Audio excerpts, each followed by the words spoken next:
A great game week 9 score of 72 sees me hold my transfers right now, so let's have a look at the team before any moves are made. Martinez plays in the last game of the game week away to West Ham United. Cancelo plays at home to Burnley. Robertson is away to Brighton, and Reece James is against Tottenham Hotspur. Looking at the midfield, we're back to a 3-4-3 right now. We have KDB as captain at home to Burnley. Bruno travels to Southampton. Son against Chelsea, and Grealish in that last game against West Ham. Up front, Brewster could make his debut against West Brom. Timo Werner plays against Spurs, and DCL against Leeds United. So before we get into transfer ideas and the team for game week 10, let's have a quick look back at game week 9, where I had a very, very good game week, 72 points, so that's 76 with a -4 hit. I know I've taken far too many hits this season. There's probably going to be another one coming up. But I'm just enjoying it. I know it's not great for my rank, which is now 3.6 million. Ignore that over there in the top corner. So we've gone from 4.45 to 3.6, so that's a nice big jump there. Maybe the climb starts now.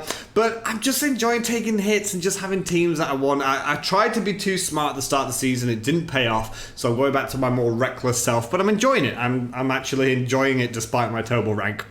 So Martinez in goal.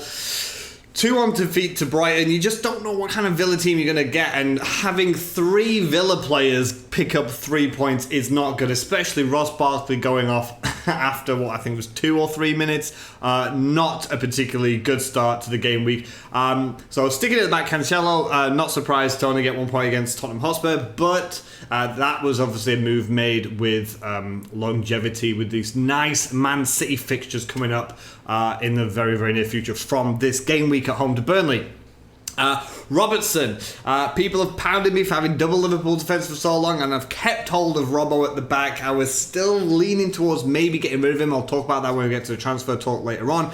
But 12 points. I keep defending him, and I don't have to defend him anymore. Look at that. 12 points. Lovely. James with an 8. Another clean sheet. He's just missed the Champions League game. Well, he came on for 1 minute. Excuse me. So it looks like he's pretty nailed on for the weekend. Fingers crossed. Heung-min Son with a goal and some bonus against Man City. Kevin De Bruyne, another blank. What is going on with Man City? They're not just how many goals they're scoring, but their XG. It looked like they'd been FM'd, which means Football Manager. So usually, sometimes on Football Manager, you're against a team. You've had about 25 shots. They've had 2, and they've beaten you 2-0. That is basically what happened to Man City. But the excellent quote for Jose Mourinho. So one of the journalists had mentioned, Man City had the ball for so much of the 90 minutes, and Jose Mourinho just replies with, "That's great. They can take the ball home, and I'll have 3 points." It's Jose Mourinho back on form there, and he's right. It doesn't matter what you do with how long you have the ball. It matters what you do with the ball, and unfortunately, Man City are not doing much. Captain Fernandes, oh wow, what a top pick this has been this game week. So it's like a 22-point swing where he takes the penalty and he misses it because Johnson comes off his line, which is fair. I'm not going to get into the whole semantics of the foul in the build-up or the fact that Bruno should have given away a penalty. The fact is, it was off the line. It should have been a retake. Of course, other people might argue against it, but that's football. That is football. We've seen lots of crazy things. Unfortunately, it's happening a lot to Bruno Fernandes. So obviously he had the penalty against Brighton after the final whistle. And now he's got this. So it's fine. But at the end of the day, if you're a Bruno Fernandes owner and he's getting you all these points, it doesn't matter how they do it as long as they get you the points. Calvert-Lewin had the guy all season long since game week 1. And he just is the gift that keeps on giving. I keep saying he's the new modern day Inzaghi. That's what Carlo Ancelotti wants to make him. He scores a brace. Okay, fair enough. That first goal, he didn't really mean it. But the second goal is also is almost a carbon copy of the first goal, and he's getting in those positions basically around the 6-yard box that, if it pings off him, it's probably going to go in, or possibly going to go in. I just can't see him. I had in my transfer thoughts thought of putting him up to the player that I'm looking to bring in. I just can't do it. He's in such good form. He's up there chasing the golden boot, and he's playing for Everton, who have okay fixtures. He's going nowhere. But someone who is on the chopping block, who has been on the chopping block, this is probably game week 2 or game week 3. My team is called Werner Brothers, and Timo Werner could have finally played his last game. Now, people might argue, well, he's picking up points, he's getting you somewhere, but I swear to you guys, so lots of you might have watched a lot of Chelsea games. You might not have had Timo Werner. So when you're watching a football match and you've got one of your fantasy players inside that match, you focus more on that player. That's just a natural thing, right? Because you want them to do something.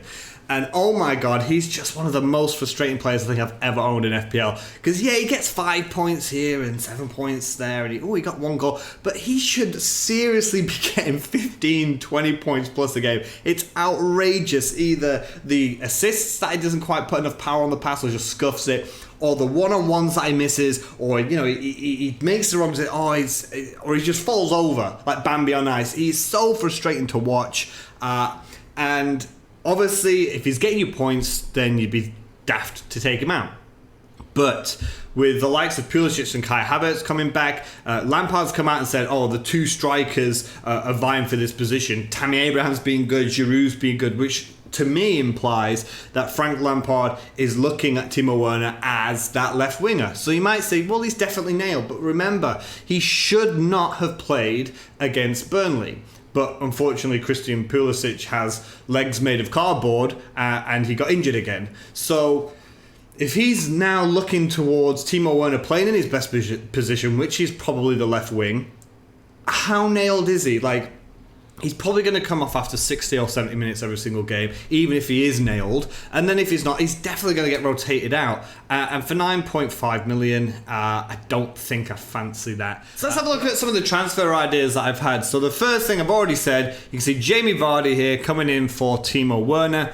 Now, a lot of people are going to say why have I not made the transfers so far? Usually, especially if I'm taking hits, I like to be early, beat the price rises, etc., etc.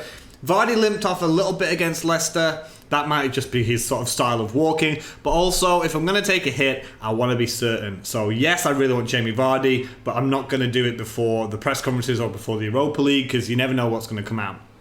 What's thrown a spanner into my works is Ross Barkley looking likely that he's going to be out for the next couple of weeks, and I don't want to really rely on Raheem Brewster coming in for a couple of games. Despite him being 4.5 million and probably going to play, I don't want to play him.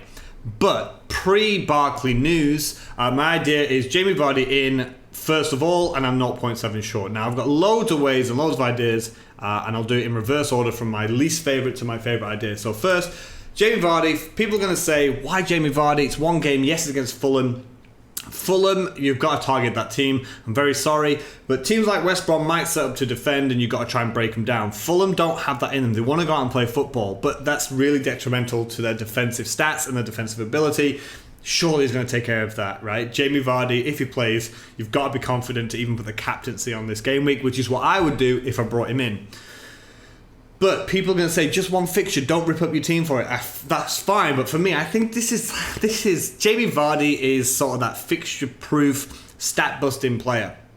But the next 4 fixtures are tasty. Fulham, we know. Sheffield United, not only have they not won all season, not only are they in the relegation zone, Jamie Vardy hates them. He hates them. He has a rivalry with them. He loves the opposition, right? Isn't he a Sheffield Wednesday fan? He even, when he scored a couple against them last season, he celebrates with the crowd. He winds them up. He does not like this team, so he's got that extra personal fire. So not only is Sheffield United a genuine team to target, and I did call it pre-season that I thought they were going to have second season syndrome.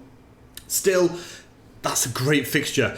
Brighton, they concede. I think they joint second or third most conceded goals this season. Anyway, they tend to often concede goals in games, 1 or 2. Then you've got Everton, despite them doing very well at one end of the pitch with the attacking prowess of the likes of Dominic Calvert-Lewin, they concede a lot of big chances. So if you're going to have a player against 4 shaky defenders, why is it not going to be Jamie Vardy? So for me, he's nailed on. Then you got Spurs, which of course is difficult, but he loves playing against the big teams. So Spurs and United, they're big teams. Crystal Palace and Newcastle actually might be the time to turn it around, because they'll sit back, they won't leave any spaces behind, and that might be a time to sort of get rid of him. especially with game week 16-17 coming 15-16-17 coming so close together. Jamie Vardy might not be able to do sort of 3 games in a week. I'm not Brendan Rodgers, I'm not seeing the future, but he is getting he's on the wrong side of 30. I'm not too sure he can do 90 minutes by that time. But you're going to get a good sort of 4 or 5 games out of Jamie Vardy if he stays fit. So I've not pulled the trigger on any transfers yet. Not like me. If I'm taking hits, I'm going to be straight in there, right? Oh, I've had a bad game week or whatever. I want to get my transfers done. But I'm being smart, being calm. I took the 0.1 rise for Jamie Vardy in my stride. Because he did sort of hobble off against Liverpool, and I don't want to take a hit and bring in a 10.2 million injured forward. Similar to how I felt when I had Sergio Aguero. So how am I going to do the Jamie Vardy transfer? So in reverse order, my sort of least favourite thing, I don't really like going without a Chelsea player. So my idea was to say goodbye to Heung-min Son, not to Burnley, sorry, and to say hello to Ziyech. That leaves me with 0.2 million in the bank, and I still keep a Chelsea player, but of course I lose Mr. Heung-min Son. Now, on paper, that might seem like a decent move. That's why it is into my consideration. 18.7% ownership, which isn't too bad.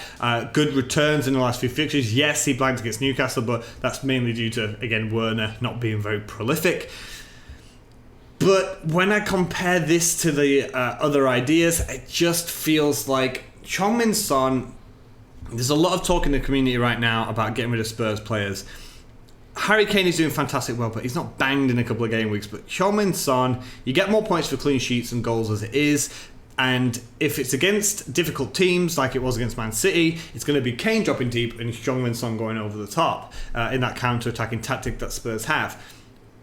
But he's just in amazing form. It just feels, for a -4, even though Ziyech is a great player, but Chelsea, I think, have quite difficult fixtures coming up that are not going to be easy for them to break down. It just feels like taking out Son, I'm not bothered about his ownership, I'm bothered about the player. And he's in really, really, really, really, really great form. Like, isn't he the top player in FPL right now?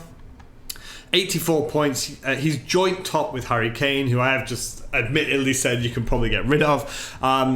But he's just looking so good. And he's basically a striker. Ziyech is fantastic. He can drop back, though, and play a little bit deep. I've already got Kevin De Bruyne for that. If I want to get midfielders, I want the guys who are basically wingers or second strikers. And I've said about the reason with Timo Werner coming out of my side is I don't know how much Ziyech is going to play. Yes, he plays a different kind of role. He's not necessarily a winger in the sense of Werner or Pulisic, but there is an opportunity that I could get rotated out. But again, I'm just leaning against not transferring out Heung-min Son just yet. I only need 0.7 million at the moment. And Robertson, it's difficult to take out a player who has just got 12 points, but I can't ignore the defensive issues of Liverpool right now. Brighton away is nice for a defender. Wolves at home, Wolves could score, but then Fulham maybe have a Liverpool defender there. He's probably not going to last that long. But if I got rid of Robertson, this is where I go to somebody like Kufal, because that leaves me with 1.7 million in the bank, and then Bruno Fernandes jumps up to Mo Salah in game week 12. So I do lose those potential Liverpool clean sheets, but they've got a defensive crisis right now. And Fernandes to Mo Salah in about 2 game weeks looks like a pretty decent move to me. So you can see 12.3 million. I'd have, Mo Salah is 12.2. So it is risking it a little bit there. But my game transfer next week to make sure, just in case, I could bring in Mo Salah and it would cost nothing. The final choice that I'm thinking of right now is Barkley out because he's going to miss a couple of game weeks. And we're sticking with West Ham. We're going to go Souček in, and then obviously put Jamie Vardy back in as well. Not Leeds, Leicester City. And you can see here that leaves us with 0.3 million. But that means then next week, so I get to keep Robertson for Brighton, and then when they play against Wolves, next week Robertson goes down, and the week after Fernandes goes up to Mo Salah. So if I just put in Mo Salah right now, that means I've got 5.7 million. So instead of bringing in someone like Kufal, no disrespect to Kufal, of course, this kind of just feels a little bit better that I can go out there and get a defender around the 5.7 million mark. So someone like Cresswell, do I double up with Chelsea defenders? Probably not. Do I take a punt on Bellerin? Maybe. Do I go out there and get Castagna coming back for Leicester? Because like I've said before, Leicester have a decent run of fixtures. Or do I just go ahead and sort of bring in Kufal and leave 1.1 million in the bank? So I think that's the move that I'm going to go for. So this game week will be a -4. Barkley to Souček and Werner to Vardy. Next game week, Robertson drops down. And then the week after that, Fernandes goes up to Mo Salah. That's what I'm looking at right now. Let me know in the comments below what you guys think about that. So right now, the team that I'm looking at pre-transfer, you can see Martinez is in there. Of course, I'm not going to be making any goalkeeper transfers. He's the last game of the game week away to West Ham. Not looking too hopeful about that, but it just depends which Aston Villa side come out. Reece James, Chelsea against Spurs.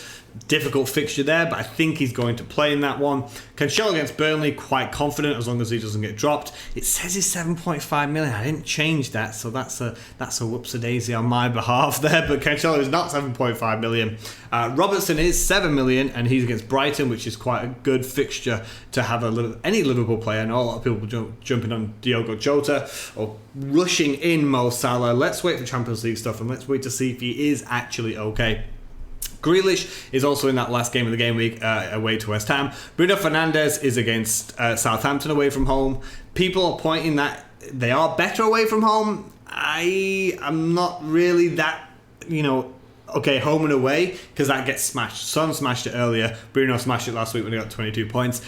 Son is in that reverse fixture against James in the Spurs in the London derby. Spurs against Chelsea. Kevin De Bruyne is currently my captain at home to Burnley. And then up front, DCL, Timo Werner, and Brewster coming in. So I know I bashed a little bit Sheffield United earlier because they're not doing well. They haven't won yet. They're in the relegation zone. But they're against West Brom, and this is a really early 6-pointer here for Sheffield United. And if I can't play Brewster in a game against West Brom, then I'm probably never ever going to play him. But that's fine. He's a 4.5 million backup forward, and I'll deal with that. And Barkley on the bench, Taylor, Lamptey, who is suspended, and Forster. But obviously this is pre-transfer. I'm probably going to do Souček in for Barkley, Vardy in for Werner, probably captain Vardy as well. And then my last decision will be Brewster versus Souček in that. But then I'm putting a lot of players in the West Ham Aston Villa game. And like I said, Brewster against West Brom is a pretty enticing fixture. So that's it for this game week. I hope you enjoyed the video. Let me know in the comments below who your captain choice is for this game week and what are your transfers. Hopefully I will see you this Friday. Last Friday I had no internet. Friday and Saturday it was an absolute nightmare, but I should be back with you guys 12 o'clock lunchtime UK time on Friday. Hope to see you guys there, and as always, have a good one.